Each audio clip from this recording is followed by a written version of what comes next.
Thops was actually a genius, and he died because of it. But if Thops was a genius, why was he considered so dull that he earned the nickname Bluntstone? And how can a bluntstone create a sorcery so powerful that it can deflect the incantation of a god? A sorcery said to be a discovery worthy of its own conspectus. Today, I will explain why Thops was called a bluntstone, why he's actually a genius, and who killed him. Let's start by reading the description of Thops' barrier. The lifelong pursuit of Thops, the bluntstone, creates a magic force field that deflects sorceries and incantations.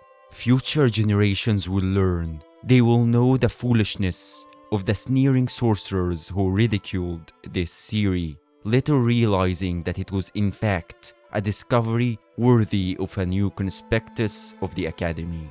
The first time I read that description, I didn't understand what is so special about Thops' barrier. I mean, carrion retaliation exists. Now, keep in mind that carrion retaliation was a secret sorcery created by the carrions and hid from the Academy. Also, it's a barrier, not a deflect. What is special about Thops' barrier is the theory behind it. The theory that was ridiculed. The theory that was worthy of a new conspectus. A conspectus is a comprehensive, concise overview or general survey of a subject. And Thops' theory was simply that, on the most basic level, sorceries and incantations are essentially one and the same. Therefore, we can create a spell that deflects both of them. Think about it like an antivirus in real life. The oldest way used to detect malwares is something called a signature. In simple terms, a signature is something unique that belongs to a certain type of malware, usually a unique sequence of code that messes with your computer. Now, let's say there are two malwares. One was created 40 years ago and the other was created this year. On the outside, the new one looks totally different. It's much more advanced and sophisticated.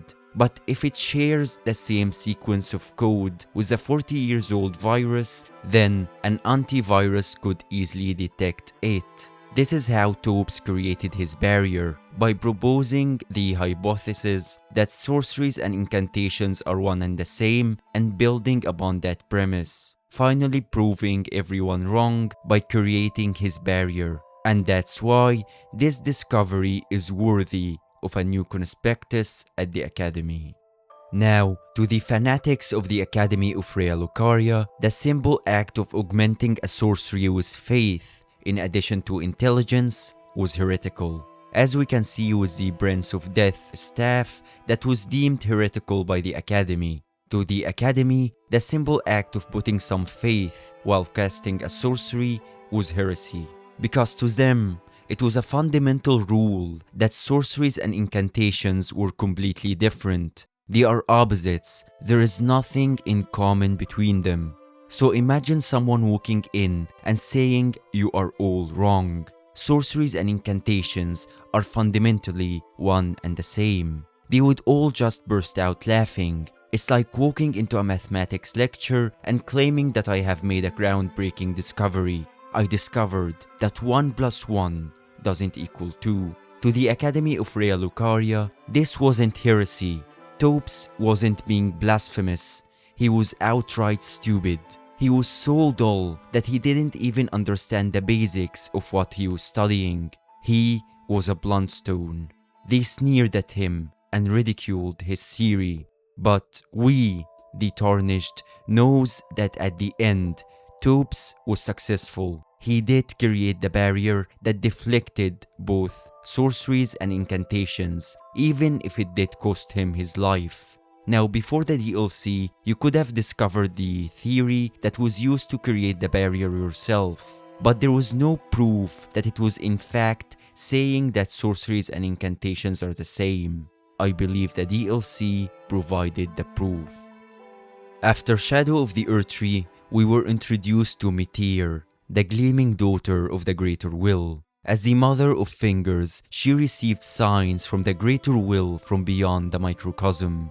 she received those signs using her tail fingers and a microcosm raised aloft over the crocks they form. We can get her tail as a staff using her remembrance. Now the interesting part for our topic is that this staff is the only catalyst in the entire game that can cast both sorceries and incantations. And this power, this ancient forbidden knowledge, is only known by Meteor, the gleaming daughter of the Greater Will, the first shooting star to be sent to the lands between, a being older than the Elden beast itself. And Thops reached that conclusion all by himself. That's why he's a genius. He discovered through intellect a fundamental truth about creation itself. Looking back at the Staff of the Great Beyond, we can see that the microcosm shown is obviously modeled after the real-life logarithmic illustration of the observable universe. Now, Meteor received signs from beyond that, from beyond the universe itself, from the lightless abyss of the Greater Will. We know from Hayata that the Greater Will fractured the One Great, which led to creation. This is later confirmed by Ymir. Let's take a look at this piece of dialogue. I am a glintstone sorcerer. We study the stars and examine the life therein. Long ago, we began as stardust, born of a great rapture far across the skies. We too are children of the Greater Will. As we can see, Hayata and Ymir basically describes the same thing. A great rupture caused by the Greater Will that resulted in creation. Basically the Elden Ring version of the Big Bang, even going over stardust and how it's connected to humans. This part about stardust is very important as it's connected to Selene and her dialogue about glintstone. Let's take a look at it. Our powers draw upon the powers embedded in glintstone. But what is the nature of such power? Glintstone is the amber of the cosmos. Golden amber contains the remnants of ancient life and houses its vitality, while glintstone contains residual life, and thus the vitality of the stars. It should not be forgotten that glintstone sorcery is the study of the stars and the life therein, a fact lost on most sorcerers these days. Again, this dialogue confirms Thops' theory. Gold and glintstone are fundamentally the same. One contains ancient life and the other residual life. But at the end, they both contain life and they came from the same source. Before the fracture, they were the same. At the end, there is not much difference between the Earth Tree and the stars. The Elden Beast is a golden star. Meteor is a shooting star, and the Greater Will is known to be the one who sent us still, a malformed star. Now to the final question, who killed Thops? After giving Thops an academy key, he informs us that he will go back to continue his work. If you head to the academy, you will find him dead on his desk, with his lifelong pursuit in his palm, like he is handing over his discovery to the world. But who killed him? There are a couple of candidates. The first to come to mind is the sorcerers of the academy, the same sorcerers that ridiculed his theory and drove him away from the academy. Perhaps seeing that he was right and this kind of spell can be created, they lashed out in anger and killed him. Another candidate is the Carians. As I said, Carian retaliation is a secret sorcery of the Carians. They wouldn't like it if the Academy got themselves a similar spell. But at the end, there is a major flaw here. There is absolutely no sign of a conflict at the crime scene. The papers and the crystals on the desk aren't scattered or shattered. There is no blood, and Thops looks at peace.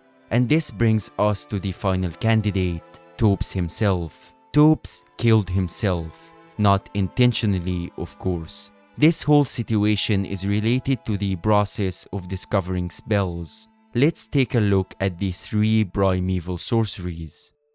The founding reign of stars states the following. The eldest primeval sorcery, said to have been discovered by an ancient astrologer, a sorcery of legendary status. Thought to be the founding glintstone sorcery, the glimpse of the primeval current that the astrologer saw became real, and the stars amber rained down on this land. As we can see, the creation of the first glintstone sorcery was tied to discovering a cosmic truth. When the astrologer glimpsed the primeval current, he was able to manifest what he saw into his reality. But this isn't always safe to do. Let's look at Comet Azure, legendary sorcery devised by Azure, primeval sorcerer.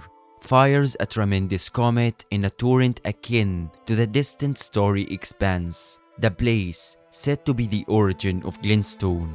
When Azure glimpsed into the primeval current, he saw darkness. He was left both bewitched and fearful of the abyss.